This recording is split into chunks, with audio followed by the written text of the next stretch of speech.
Okey, kalau nak cari MPV car, tak nak lebih 150,000. Ini Toyota Voxy. 148,000 saja tahun 2020. Kiramiki 2. Dia memang full spec lah. So dia ada 2 power door. Mileage dia 67, semua original. Warranty ada 6 tahun kami bagi. Dia untuk orang tua ke, orang dewasa ke, budak-budak ke, dia memang sesuai lah untuk family car.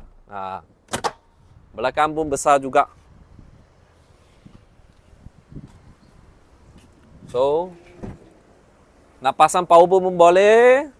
Dia belakang boleh simpan luggage lah. So, cepat-cepat PM kami. 148,000. Kalau nak murah pun ada. PM kami saja.